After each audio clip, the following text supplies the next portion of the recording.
জাহান্নামে যাওয়ার পিছনে, নারীদের সংখ্যা বেশি হওয়ার পিছনে প্রথম নম্বর কারণ হলো বেপর্দা হওয়ার জন্য ওই নারীগুলো জাহান্নামে হয়ে যাবে।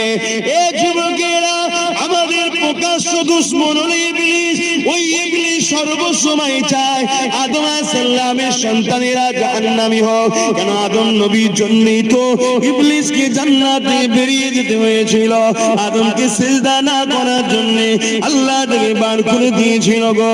এই জন্য ইবলিস টার্গেট করেছে আদম সন্তানগুলোকে জাহান্নামে ঢুকাবো। এবার আপনারা, ইবলিস ডাইরেক্ট আসবে না।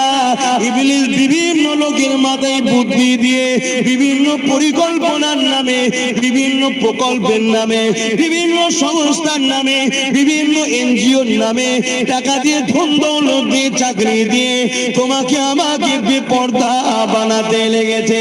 মা বোনেরা, জান্নাতটা বড় কঠিন হবে, তাই তওবা করে ফিরে আসো। নিজের ইজ্জত আবরুকে ঢেকে পর্দা করে আমার আল্লাহ যাতে রাজি, ওই রাস্তায় চলতে থাকো। চেষ্টা করুন আজকে শুনে শুনে গিয়ে আপনি আপনার ঘরে গিয়ে ওয়াজ করতে থাকুন। ওয়াজ শব্দের বাংলা মানে হলো ভালো কথা আর উপদেশ দেওয়া।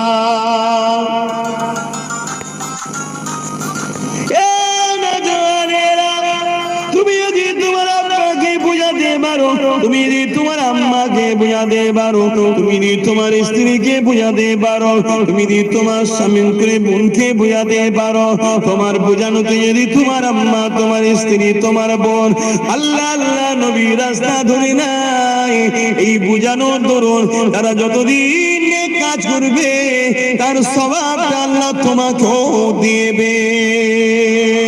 এই প্রতিটা যুবককে বলবো, ঘরে গিয়ে ওয়াজ শুরু করে দাও গো। এখানে যাওয়া শিখাচ্ছি, ওখানে গিয়ে করো।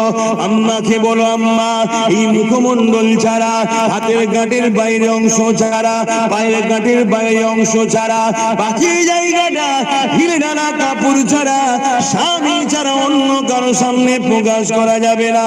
মা টিভি দেখা যাবে না, মা মোবাইলে গান শোনা যাবে না, মা পরচর্চা করা যাবে না, মা পরনিন্দা করা যাবে না। মা আজকে দুনিয়ায় বন্ধনের নামে যে লোন দিচ্ছে, ডাল ভাত খাবো মা, মা গো দুদিনের দুনিয়ায় পানি দিয়ে নুন দিয়ে খাবো। তোমার বাচ্চা তোমাকে বলবে না যে তুমি সমিতিতে যাও। মা তুমি যদি যাও, তোমার বাচ্চা তোমার হাতে খানা খাবে না। আর তুমি যদি তোমার বাচ্চাকে ভালোবাসো, মা তোমার কাছে অনুরোধ করি, তুমি আল্লাহর জান্নাতে চাও, এটা আমি আশা রাখি।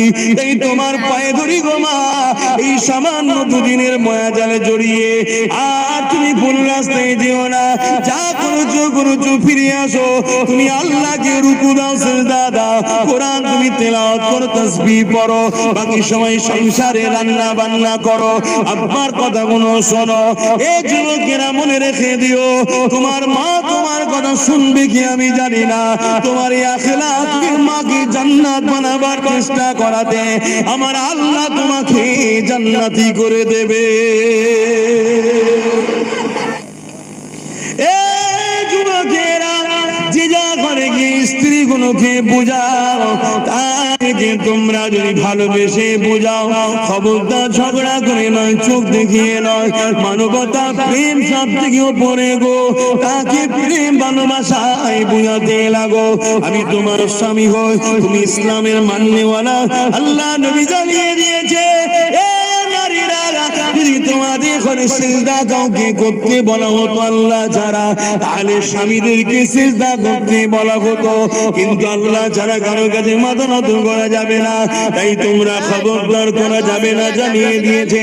স্বামীদের যখন এতই গুরুত্ব দিয়েছে, স্বামীগুলো তোমার স্ত্রীকে বোঝাও। আর তুমি কেন তুমি বেপর্দা হবে? কেন পরের বাড়ি তুমি যাবে? কেন তুমি সিরিয়াল দেখতে যাবে? কেন মোবাইলে তুমি গান শুনতে যাবে?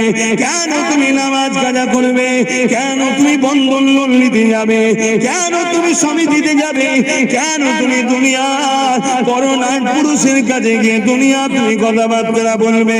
তোমার জন্য তো আমি রয়েছি, তুমি যা বলছো বলো। নিজের রক্তকে পানি করে তোমার স্বপ্নকে আমি পূরণ করব, তোমাকে আমি খুশিতে রাখবো, রানী বানিয়ে রাখবো।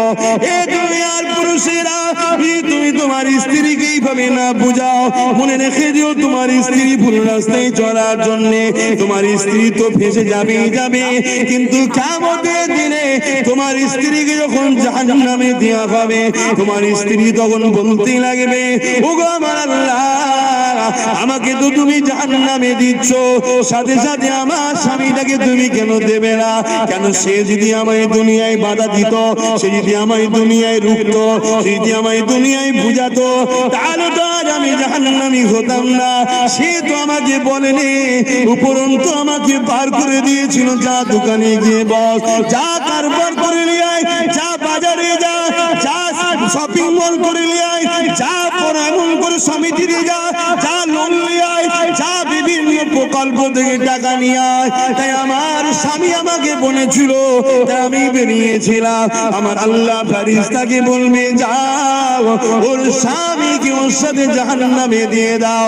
আর তুমি যদি বুঝাতে পারো, তোমার স্ত্রী যদি নেকবাক্ত হয়ে যায়, কিয়ামতের দিনে তোমার চলনে যদি ছোটখাটো কোনো ভুলও হয়ে যায়, ওই স্ত্রী তখন আল্লাহকে বলবে, আল্লাহ, আমি যে আজকে জান্নাতি দেখছেন, এটা আমার স্বামীর ওসিলা।